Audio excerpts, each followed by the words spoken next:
마태복음 16장 21절에서 24절까지의 말씀입니다.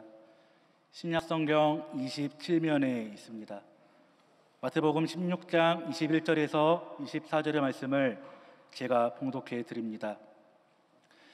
이때로부터 예수 그리스도께서 자기가 예루살렘에 올라가 장로들과 대제사장들과 서기관들에게 많은 고난을 받고 죽임을 당하고 제3일에 살아나야 할 것을 제자들에게 비로소 나타내시니 베드로가 예수를 붙들고 항변하여 이르되 주여 그리 마옵소서, 이 일이 결코 주께 미치지 아니하리이다. 예수께서 돌이키시며 베드로에게 이르시되 사탄아, 내 뒤로 물러가라. 너는 나를 넘어지게 하는 자로다. 내가 하나님의 일을 생각하지 아니하고 도리어 사람의 일을 생각하는도다 하시고, 이에 예수께서 제자들에게 이르시되 누구든지 나를 따라오려거든 자기를 부인하고 자기 십자가를 지고 나를 따를 것이니라. 할렐루야. 오늘도 주님의 부르심에 응답하여 예배 자리에 나오신 모든 성도님들에게 우리 주님이 주시는 참된 위로와 평화가 넘치도록 임하시길 간절히 바랍니다. 우리 함께 옆 사람을 바라보며 이렇게 인사 나누겠습니다. 사랑합니다. 축복합니다. 잘 오셨습니다. 아멘. 감사합니다. 우리는 모두 죄로 인해 죽을 수밖에 없는 존재들이었습니다. 어두움 가운데 결망하며 제대로 봐야 할 것을 보지 못하고 가야 할 방향을 보지 못하여 끊임없이 방황하며 그렇게 살다가 그렇게 의미 없이 죽을 수밖에 없는 존재들이었습니다. 그러나 하나님께서는 그런 우리들을 긍휼히 여겨주셨고, 우리가 어두움을 벗어나 방황을 멈추고 나아갈 방향으로 나아가게 하시기 위하여, 우리가 빛의 자녀들로 살아갈 수 있도록 하시기 위하여 이 어두운 땅에 독생자 예수 그리스도를 보내주셨습니다. 그렇게 빛으로 이 어두운 땅에 오신 예수 그리스도께서는 빛이 되어주셨고, 우리의 죄를 대속하여 주시기 위하여 그 무거운 십자가를 홀로 짊어지셨고, 그 십자가 위에서 거룩한 보혈을 다 쏟아내셨습니다. 그렇게 예수님께서 무거운 십자가를 홀로 지심으로 우리는 모두 죄로부터 벗어날 수 있게 되었습니다. 어두움과 절망 가운데 아무 의미 없는 인생을 살아갈 수밖에 없던 우리들이 예수님의 죽으심으로 이 땅을 살아가는 동안에 하나님의 은혜를 누리게 되었고, 또 천국 소망을 바라보며 하루하루 기쁨과 감사함으로 살아갈 수 있는 빛의 자녀, 하나님의 자녀, 그리스도인으로 거듭날 수 있게 되었습니다. 이것이 하나님의 은혜로 누리게 된 구원이요 예수 그리스도의 복음입니다. 하나님의 은혜로 구원함을 얻은 우리들, 예수 그리스도의 복음을 받아들인 우리들은 모두 어두운 죄의 신분에서 빛의 자녀요 하나님의 자녀요 그리스도인으로 거듭난 새 삶을 살게 된 것입니다. 이 놀랍고도 가슴 벅찬 소식을 에베소서 5장 8절에서는 이렇게 전하고 있습니다. 우리 함께 한 목소리로 읽도록 하겠습니다. 너희가 전에는 어둠이더니 이제는 주 안에서 빛이라. 빛의 자녀들처럼 행하라. 아멘. 성경은 하나님의 자녀로 거듭난 하나님의 백성들, 그리스도인들을 향하여 너희가 이제는 어둠의 자식이 아니라 빛의 자녀들이니 빛의 자녀들처럼 사는 것이 합당하다라고 이야기를 하고 있습니다. 이 세상을 살아가는 모든 사람들은 나이와 지위와 직업과 신분 등 각자 처한 상황과 위치와 그 자리에 따라서 그에 합당한 어울리는 삶을 살아가야 합니다. 이것은 모든 사람들이 마땅히 행해야 할 도리이며 의무입니다. 그렇다면 빛의 자녀들로 거듭난 우리들은 무엇을 행해야 하며 그리스도인으로서 마땅히 우리가 지향해야 될 삶의 모습은 어떤 모습인가? 오늘은 이러한 주제로 우리가 그리스도인으로서 어떤 삶을 살아가야 하는가라는 말씀을 함께 나누도록 하겠습니다. 먼저 오늘 우리가 함께 읽었던 본문 말씀 마지막 절인 마태복음 16장 24절 말씀을 우리 함께 한 목소리로 읽겠습니다. 이에 예수께서 제자들에게 이르시되 누구든지 나를 따라오려거든 자기를 부인하고 자기 십자가를 지고 나를 따를 것이니라. 아멘. 예수님께서는 2000년 전 당시 자신을 따르는 제자들을 향하여 크게 두 가지 말씀을 하셨습니다. 하나는 자기를 부인해야 한다라는 것이고, 다른 하나는 자기 십자가를 져야 한다라는 것이었습니다. 예수님께서 왜 제자들을 향하여 이러한 말씀을 하셨는가, 그 배경을 살펴보기 위하여 앞절인 마태복음 16장 21절과 22절 말씀을 우리 함께 읽도록 하겠습니다. 이때로부터 예수 그리스도께서 자기가 예루살렘에 올라가 장로들과 대제사장들과 서기관들에게 많은 고난을 받고 죽임을 당하고 제3일에 살아나야 할 것을 제자들에게 비로소 나타내시니, 베드로가 예수를 붙들고 항변하여 이르되 주여 그리 마옵소서, 이 일이 결코 주께 미치지 아니하리이다. 아멘. 예수님께서는 자신을 따르는 제자들을 향하여 나는 이 땅에 고난을 받고 죽임을 당하기 위해 온 것이다 라며 자신이 이 땅에 오신 궁극적인 이유에 대해서 가르쳐 주십니다. 그런데 베드로는 예수님의 그 말씀을 듣고 이해하고 받아들일 수가 없었습니다. 예수님은 우리의 구세주, 구원자, 그리스도이시며 동시에 전지전능하신 창조주 하나님의 독생자 아들이신데, 그런 예수님께서 어떻게 영광 가운데 하나님께 높임과 인정을 받으며 명예롭게 사셔야 되는데 어찌하여 예수님께서 그러지 아니하시고 고난과 죽음을 당해야 한단 말인가? 베드로는 이해할 수가 없었습니다. 그러면서 동시에 예수님이 그렇게 고난과 죽음을 당하면 나는 어떡하라고? 예수님을 믿고 따르는 이들은 높임과 명예와 영광과 이 세상에서의 인정을 바라면서 따르며 살았는데, 고난과 죽음이 끝이라면 예수님을 따르는 우리들은 어떡하라고? 베드로는 그 예수님의 말씀을 이해할 수가 없었습니다. 그래서 강하게 예수님께 항변합니다. 주여 그리하지 마옵소서, 우리를 구원하실 예수님께서 고난과 죽임을 당하신다니 절대로 그런 일이 일어나서는 안 됩니다. 결코 예수님께서 고난과 죽임을 당하게 내버려 둘 수 없습니다. 베드로뿐만 아니라 예수님 당시에 예수님을 따르던 많은 제자들 역시 베드로처럼 예수님을 따르면 높임과 영광과 명예를 얻을 것이라 생각하며 지냈던 것 같습니다. 우리 함께 마가복음 9장 33절과 34절의 말씀을 함께 읽도록 하겠습니다. 가버나움에 이르러 집에 계실새 제자들에게 물으시되 너희가 길에서 서로 토론한 것이 무엇이냐 하시되 그들이 잠잠하니 이는 길에서 서로 누가 크냐 하고 쟁론하였음이라. 아멘. 아마도 베드로를 포함한 예수님의 제자들은 예수님을 따르면, 우리의 구세주, 구원자 그리스도 예수님을 따르면 지금 이 땅 가운데 높임받고 인정과 명예와 영광과 권세를 누리며 살 수 있을 것이라 생각했던 것 같습니다. 그것을 위해서 당시 제자들이 예수님을 따랐다라는 것입니다. 사랑하는 성도 여러분, 베드로와 다른 예수님의 제자들의 모습을 통해서 지금 이 시간 우리들의 모습을 한번 돌아보길 원합니다. 여러분들은 무엇을 위해서 예수님을 믿고 따르고 계십니까? 여러분들은 무엇을 기대하고 그리스도인으로 살아가고 계십니까? 여러분들은 무엇을 생각하고 무엇을 바라고 무엇을 원하고 기대하며 주일 성수하고 예배 자리에 나와서 예배하며 기도하며 신앙생활을 이어나가고 계십니까? 혹시 2000년 전 당시 제자들처럼 세상에서 인정받고 높임받고 부와 권력과 명예를 얻기 위해서 예수님을 믿고 따르며 주일 성수하며 신앙생활을 하고 계시지는 않으십니까? 명예와 높임과 인정을 기대하며 자신을 따랐던 제자들을 향하여 예수님께서는 이렇게 말씀하십니다. 나는 나는 높임과 인정을 받기 위하여 저 높은 곳에서 이 낮은 곳으로 내려온 것이 아니다. 또한 명예와 영광을 누리기 위해서 이 땅에 온 것은 더더욱 아니다.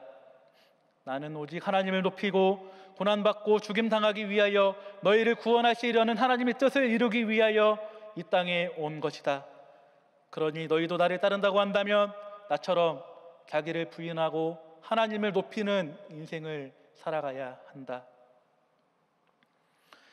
예수님께서는 지금 이 순간도 오늘날을 그리스도인으로 살아가는 모든 사람들을 향하여 2000년 전과 동일하게 말씀하고 계십니다. 나를 따르려거든 먼저 자기를 부인해야 한다. 나를 따르려거든 먼저 자기를 부인해야 한다. 나를 따르려거든 먼저 너 자신을 부인해야 한다. 이 자기를 부인한다는 말은 하나님이 우리의 주인 되신다는 것을 인정하고 고백하는 것입니다. 나의 주인이 내가 아니라 저 하나님이라는 사실을 인정하는 것, 나의 모든 소유, 건강과 재물과 가족과 내가 소유한 모든 것이 내 소유물이 아니라 하나님의 소유물이라는 사실을 인정하고 고백하는 것, 그래서 내 삶을 내가 원하는 모습과 방향으로 계획하고 이끌어 나가는 것이 아니라 하나님이 원하시는 모습과 방향으로 하나님이 세우신 계획에 내 삶을 맡겨드리는 것, 이것이 바로 자기 부인의 모습입니다. 종교개혁자 칼뱅은 또 자기 부인에 대해서 이렇게 정리합니다. 우리 자신의 유익이 아닌 하나님의 유익을 구하고 그분의 영광을 추구하며 살아가는 것, 나를 거의 잊고 모든 문제에서 내 유익을 덜 중시하고 하나님과 그분의 명령에 내 온 힘을 쏟으려고 꾸준히 노력하며 살아가는 것, 이것이 종교개혁자 칼뱅이 정리한 자기 부인의 삶입니다. 우리가 자기 부인을 하게 될 때 우리 마음속에 자리 잡고 있던 교만과 오만과 자만과 탐욕과 같은 것들을 온전히 비워낼 수가 있게 됩니다. 자기 부인을 하게 될 때 우리는 하나님과 멀어지게 만드는 내 안의 헛된 것들, 옛사람의 모습들로부터 자유로워질 수 있게 되어지고, 그때에 비로소 하나님과 더욱더 가까워지고 하나님과 더욱더 깊은 교제를 누리며 살아갈 수가 있습니다. 우리가 자기 부인을 하게 될 때 우리의 시선을 온전히 하나님께 집중하고 고정하며 내 뜻이 아닌 하나님의 뜻을 이루어 나갈 수 있는 삶을 살아갈 수가 있게 됩니다. 이처럼 자기 부인은 내 안에 있는 것들을 비워내는 것, 내 안에 있는 나를 비워내고 내 생각을 비워내고 내 중심을 비워내고 이기심과 욕심과 교만을 비워내고 그 자리에 대신 예수 그리스도로 가득 채우는 것, 자기 비움과도 같은 말이라고 할 수가 있습니다. 우리 주님께서는 자기의 온 삶을 통하여서 그리스도인들이 지향해야 할 자기 부인의 모습에 대해서 가르쳐 주셨습니다. 함께 빌립보서 2장 6절에서 8절의 말씀을 함께 보겠습니다. 그는 근본 하나님의 본체시나 하나님과 동등됨을 취할 것으로 여기지 아니하시고 오히려 자기를 비워 종의 형체를 가지사 사람들과 같이 되셨고 사람의 모양으로 나타나사 자기를 낮추시고 죽기까지 복종하셨으니 곧 십자가에 죽으심이라. 아멘. 저와 여러분들 그리고 모든 인류를 구원하시기 위하여 저 높은 보좌를 버리시고 이 낮고 낮은 땅에 우리와 같은 연약한 인간의 모습으로 내려오신 것, 인간의 모습으로 이 땅 가운데 오셔서 고난당하시고 소외와 멸시를 당하시면서도 끝까지 하나님의 뜻을 이루기 위해 마주하는 이들을 사랑해 주시고 그들에게 복음을 전해 주신 것, 우리의 죄를 대신 짊어지시기 위하여 그 무거운 십자가를 홀로 짊어지시고 그 위에서 거룩한 보혈을 흘리시며 죽으심으로 우리를 향한 하나님의 구원을 성취하신 것, 하나님의 영광과 하나님의 뜻을 이루시기 위하여 자신의 모든 것을 생명마저도 포기하시고 내려놓으신 것, 이 모든 것이 바로 예수님께서 자신의 사랑하는 제자들에게 몸소 보여주신 자기 부인의 삶의 모습이며 동시에 오늘날을 그리스도인으로 살아가는 우리들이 치열하게 씨름하며 고민하며 기도하며 살아가야 할 삶의 모습들입니다. 저는 오늘 말씀을 준비하면서 자기 부인과 자기 비움에 대해서 깊이 묵상을 해보게 되었습니다. 그리고 오늘날을 목회자로 그리스도인으로 살아가는 저 자신에게 비워야 할 것이 무엇이 있는가, 내가 부인해야 할 것이 무엇이 있는가 한번 제 스스로의 모습을 돌아보게 되었습니다. 한 주간 제가 생각했던 생각들, 행동들, 저의 언행들, 또 제가 속으로 계획하고 생각했던 모든 것들 하나하나 기억하며 노트에 적어가면서 나는 무엇을 위해 살아가는가, 나는 어떤 삶을 살아가고 있는가 제 자신을 한번 돌아보게 되었습니다. 그리고 얼마 지나지 않아 저는 내 안에 참으로 비워야 할 많은 것들이 자리 잡고 있구나, 내 생각과 내 중심적인 사고와 이기심과 욕구와 욕망과 탐욕과 같은 비워야 할 것들, 부인해야 할 것들이 참으로 많이 들어가 있구나라는 것을 깨닫게 되었습니다. 사랑하는 성도 여러분, 여러분들은 한 주간 무엇을 위해서 살아가셨습니까? 한 주간 여러분들의 삶의 모습과 언행과 태도와 여러분들의 관심사는 무엇이셨습니까? 예수님의 은혜로, 예수님의 죽으심으로 그리스도인으로 거듭난 인생, 예수님 한 분만 모시고 살아가기에도 참으로 부족하고 버거운 인생인데 무엇이 그렇게 이 안에 가득 들어 있었는지, 예수님 한 분만 바라보고 그 예수님의 말씀만 따라 살기에도 참으로 부족하고 힘들고 버거운 인생인데 뭘 그렇게 많이 움켜잡고 살아가고 있었는지 제 자신이 참으로 부끄럽고 초라하고 하나님께 죄송한 마음이 들었습니다. 사랑하는 성도 여러분, 예수님의 가르침을 본받아 우리 안에 있는 불필요한 것들, 하나님과 멀어지게 만드는 것들, 내 생각, 내 중심, 내 욕심, 이기심과 탐욕과 욕망과 욕구와 같은 것들이 있다면 지금 이 순간 다 비워낼 수 있기를 간절히 바랍니다. 날마다 나를 돌아보고 내 안에 있는 불필요한 것이 무엇이 들어있는지 확인하고 점검하며 그것들을 비우고 부인하며 우리도 예수님처럼 나는 아무것도 아닙니다, 내 것은 아무것도 없습니다, 내 삶의 주인은 내가 아니라 하나님이십니다, 그러니 나의 주인 되시는 하나님, 내 삶을 하나님이 원하시는 모습으로 사용하여 주옵소서. 내 뜻과는 전혀 다를지라도 하나님의 뜻이라고 한다면 내가 곧장 아멘으로 순종할 수 있는 강하고 담대한 믿음을 즉시 허락하여 주옵소서. 그리하여 내 영광이 아닌 하나님의 영광을 위하여 나는 낮아지고 하나님을 높이는 그런 삶을 살아갈 수 있게 하여 주옵소서. 우리의 입술로 고백하며 살아가는 저와 여러분들이 되기를 간절히 축원합니다. 그리고 이어서 예수님께서는 나를 따르려거든 자기의 십자가를 져야 한다라고 말씀하셨습니다. 우리는 지금까지 보통 십자가를 고난과 순종, 사명으로 많이 해석하고 우리의 삶에 적용하며 살아왔습니다. 물론 이것도 맞는 말입니다. 그러나 십자가에는 고난과 순종과 사명을 뛰어넘는 더 큰 의미가 담겨져 있습니다. 바로 사랑입니다. 유기성 목사님께서 쓴 자기 십자가에 대한 글을 본 적이 있습니다. 그 내용은 이렇습니다. 선교사 한 분이 목사님께 찾아와 목사님, 제겐 아내가 십자가입니다 라고 말을 했다고 합니다. 그러면서 동시에 웃옷을 벗어서 그 선교사님의 팔을 보여주었는데 그 팔에는 온통 물린 자국, 이빨 자국으로 가득했다고 합니다. 정신이 불편한 아내가 그 선교사님의 팔을 계속해서 물어 뜯는다는 것입니다. 우린 이런 상황이면 보통 자신의 팔을 물어 뜯는, 자신을 괴롭게 하는 아내가 십자가 그 자체라고 생각을 하기가 쉽습니다. 그런데 놀랍게도 선교사님께서는 자신의 팔을 물어뜯는 그 아내가 십자가가 아니라 자신의 팔을 물어뜯는 그 아내를 여전히 사랑하라 하시는 그 주님의 말씀이 십자가입니다 라고 고백을 했다라는 것입니다.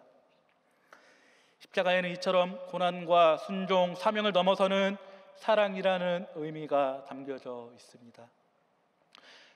고난에 동참하는 일도, 주님의 말씀에 순종하는 일도, 나에게 주신 사명을 잘 감당하는 것도 모두 다 먼저 하나님의 사랑을, 하나님을 사랑하는 마음이 선행되어야 한다라는 것입니다. 우리가 천천히 예수님의 삶을 묵상하고 생각하고 떠올려 보면 예수님의 삶은 그 삶 자체가 사랑, 곧 십자가였다는 것을 금세 깨달을 수가 있습니다. 예수님께서는 저 높은 하늘 보좌를 버리시고 이 땅에 내려오신 그 순간부터 단 한순간도 자기의 십자가를 외면하신 적이 없으셨습니다. 언제나 하나님이 우리를 긍휼히 여기시는 마음으로 마주하는 모든 이들을 사랑해 주셨고, 병을 고쳐주셨고, 신음하고 고통받는 이들을 위해 눈물 흘리며 기도해 주셨습니다. 그리고 자신을 향해 손가락질하고 침뱉고 찍찍질하며 자신을 괴롭히는 이들도 끝까지 사랑하셨고, 자신을 배신하며 자신을 떠나는 제자들도 포기하지 않으셨고, 끝까지 내가 너를 사랑한다 말씀하여 주시며 제자들도 사랑해 주셨습니다. 자신을 십자가에 못 박는 이들마저도, 그리고 자신을 십자가에서 죽도록 못 박는 그 이들을 위하여 그 순간에도 아버지, 이들은 자신들이 하는 짓을 알지 못하오니 이들을 용서하여 주옵소서라며 죽어가는 그 순간, 자신의 생명이 점점 꺼져가는 그 순간에도 옆에 있는 이들을 위하여 기도하며 하나님 품으로 돌아가셨습니다. 그렇게 예수님의 십자가, 예수님이 짊어지셔야 할 십자가는 온 인류를 사랑으로 대하며 그들에게 사랑을 전하며 그들을 구원하여 주시는 것이었습니다. 그렇게 먼저 십자가를 지시고 걸어가신 예수님께서 제자들을 향하여, 그리고 오늘날 우리들을 향하여 이렇게 말씀하여 주고 계십니다.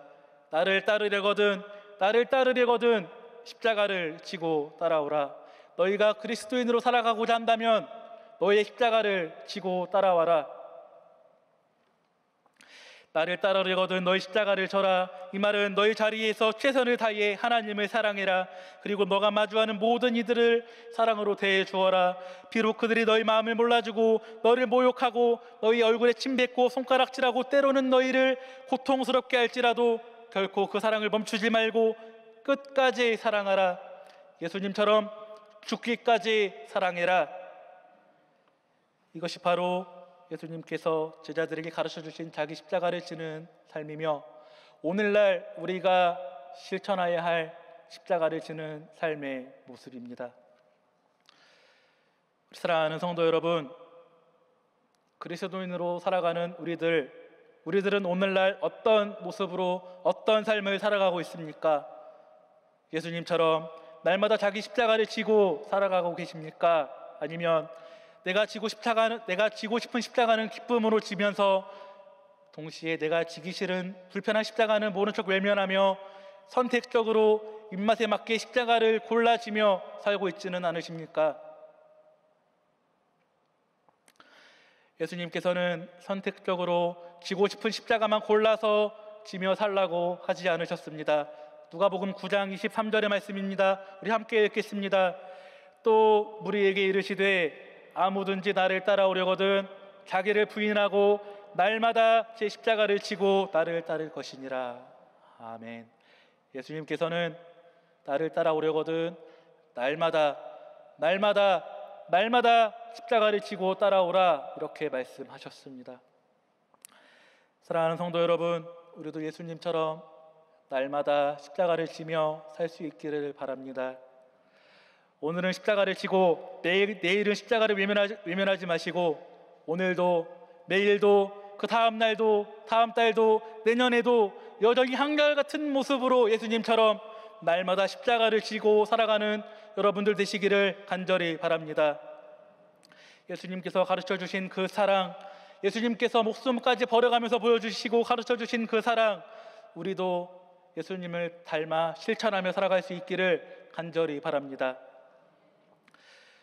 우리가 교회에 나와서 예배하는 이유는, 또 우리가 그리스도인으로 살아가기로 작정하고 결심한 이유는 우리가 높임받고 많은 것을 누리기 위해서가 아니라는 사실을 반드시 기억하시기 바랍니다.